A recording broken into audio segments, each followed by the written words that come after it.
Di sini aku bakalan merangkum alur cerita film yang berjudul Marionette yang keluar pada tahun 2018 dan disutradarai oleh Lee Han Wook.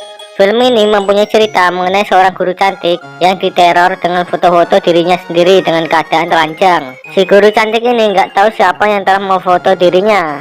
Semakin penasaran dengan jalan ceritanya, tanpa basa-basi lagi langsung saja kita menuju konten. Di awal film kita diperkenalkan dengan karakter Minya yang sedang bersiap-siap berangkat sekolah. Sehabis sekolah, Minya bertemuan dengan pacarnya di taman. Kemudian langsung pergi ke tempat karaokean untuk bernyanyi lagu campur sari bersama.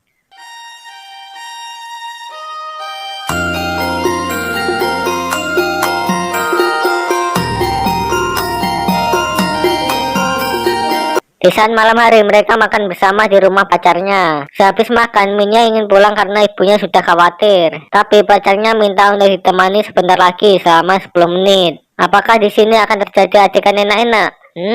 Di sini Minya malah dibuat mabuk sampai tertidur lemah dan tidak bisa pulang. Menurut kalian apa yang akan dilakukan pacarnya ketika melihat cewek mabuk di malam hari di rumah sendirian? Anda salah. Si pacar malah merekam dan menjual ceweknya untuk digilir oleh orang-orang yang berotak mesum. Memang bangsat pacarnya langsung emang. Mending sama aku aja mbak. Singkat cerita, Minya yang sudah di rumah menangis sambil melihat videonya digilir oleh orang-orang tak berotak. Ibunya yang mendengar suara dari kamar anaknya langsung mengecek. Tapi Minya langsung pura-pura tidur dengan mata yang penuh air mata. Di pagi harinya, Minya minta untuk pindah rumah ke Seoul kepada ibunya. Tapi ketika ibunya tanya kenapa, Minya bilang tidak apa-apa dan langsung pergi berangkat sekolah. Di saat Minya pulang sekolah, ia dicegat oleh mantannya dan diancam kalau videonya akan disebarkan. Minya yang takut pun langsung menuruti semua perkataan mantannya, sampai ia harus rela digilir untuk kedua kalinya. Memang laki-laki bangsat anjir, tancuk. Coba ada Sanji langsung diajar mereka.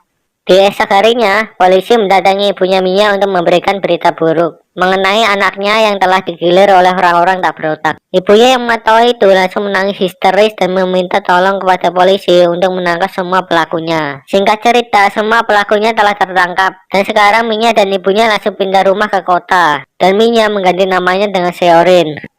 Beberapa tahun kemudian, Seorin sekarang telah menjadi guru SMA. Di saat di dalam kantor, ia meminum minuman yang ada di mejanya, yang membuatnya langsung tertidur sampai pagi di kantor tersebut. Ketika terbangun, ia melihat pergelangan tangannya memerah seperti habis diikat. Dan ia pun tidak tahu sama sekali apa yang terjadi semalam dengannya. Tidak lama setelah itu, Seorin mendapatkan pesan dari seseorang misterius yang mengirimkan foto dan video dirinya telanjang bulat di kantor sekolah malam tadi. Di sini Seorin merasa takut, cemas, dan terancam karena orang yang telah meneror dirinya. Kemudian ia langsung mengecek CCTV yang ada di sekolah. Tapi rekaman CCTV-nya sudah terhapus karena sudah seminggu berlalu. Seorang yang masih merasa terancam dengan foto-foto yang dikirimkan oleh orang misterius langsung menelpon ibunya dan meminta nomor Pak Polisi Wu Guoche. Polisi ini merupakan orang yang telah membantunya dulu. Di sini seorang meminta bantuan untuk mencari orang yang telah menerornya. Tapi sayangnya Pak Polisi sudah pensiun menjadi polisi beberapa tahun lalu. Singkat cerita, Seorin mengajar di kelas. Tiba-tiba ada pesan misterius yang membuat HP satu kelas berbunyi semua. Di situ juga terdapat akun orang yang meneror Seorin. Akun misterius tersebut bernama Master. Master di sini mengetik pesan hitungan mundur dari 10 sampai 1. Guru Seorin yang cemas dan takut menyuruh siswanya untuk mematikan HP, tapi tidak didengarnya. Sampai akhirnya si Master mengirimkan foto perempuan telanjang. Kemudian pandangan satu kelas langsung tertuju ke satu siswa perempuan tersebut. Karena malu, perempuan itu langsung lari keluar ruangan. Di sini, guru Seorin menyuruh ketua kelasnya untuk mengumpulkan semua HP dan langsung mengejarnya. Mereka berdua pun langsung mengobrol mengenai masalah ini. Kemudian, Seorin menyarankan untuk lapor polisi. Tapi ia tidak mau karena nanti akan datang berita baru dan orang-orang akan tahu. Ketika siswa tersebut cerita mengenai kejadiannya, dan ternyata kejadiannya hampir sama yang telah terjadi dengan Seorin. Tidak lama setelah itu, Seorin mengobrol lagi dengan siswa yang terkena masalah tadi yang bernama Sichin. Di sini, Sichin bercerita mengenai pacarnya yang ternyata yaitu ketua kelas yang bernama Tung Chen. Tung Chen mengajak Sichin untuk foto seksi dan mengajaknya mantap-mantap di rumah. Tapi tanpa disadari, ternyata Tung Chen merekam aksi mantap-mantap tersebut secara diam-diam. Sichin yang melihat isi laptopnya Tung Chen langsung dibuat terkejut dengan video mantap-mantap mereka yang direkam tanpa sepengetahuannya. Sichin pun langsung menghapusnya. Di sini Sichin juga dibuat terkejut dengan isi laptopnya yang banyak sekali foto perempuan telanjang. Di malam harinya, Seori mengikuti kemana saja ketua kelas atau Tung Chen pergi bersama teman-temannya, mulai dari kafe sampai tempat hiburan malam.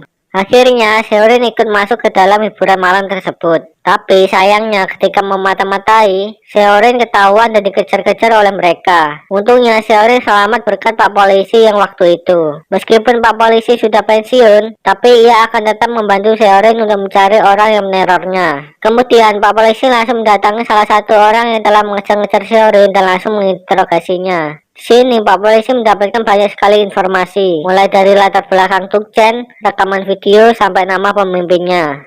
Keesokan harinya, Pak Polisi langsung mengajak Seorin ke kafe untuk mengobrol dan menceritakan semua yang ia tahu mengenai misteri di balik masalah ini. Tapi ketika perjalanan pulang, Seorin langsung dibuat gemeteran dan tidak bisa bergerak ketika melihat foto dan videonya akan disebarluaskan kepada publik. Singkat cerita, Seorin yang sedang mandi di rumah sambil bermain HP, kemudian ia mendapatkan kiriman video si Jin yang diikat di kursi dan dilecehkan oleh sekelompok orang yang telah meneror mereka. Di sini mereka menyuruh Seorin untuk datang ke gudang tua dan menyerahkan diri agar si Jin bisa dibebaskan. Seorin pun langsung pergi menuju gedung tua tersebut dan meminum obat tidur yang sudah disiapkan. Seorin yang pingsan langsung diikat di kursi dan dikelilingi oleh orang yang menerornya. Ketika sudah terbangun, Seorin langsung mengetahui salah satu orang yang memakai topeng itu adalah Tung Chen, ketua kelasnya. Karena Seorin sudah datang dan menyerahkan diri, ia meminta untuk membebaskan si Jin. Dan ternyata si Jin adalah pemimpin dari kelompok mereka. Dan ini semua merupakan rencananya. Di sini Seorin dijeglok-jeglokkan kepadanya. Bayangin aja siswa jeglok-jeglokin kepala guru. Oh ya, apa yang telah diceritakan oleh si Jin kepada Seorin tadi merupakan kebohongan dan malah kebalikan dari kebenarannya. Tung Chen ternyata dimanfaatkan oleh si Jin, dan mereka semua melakukan ini hanyalah untuk mendapatkan uang.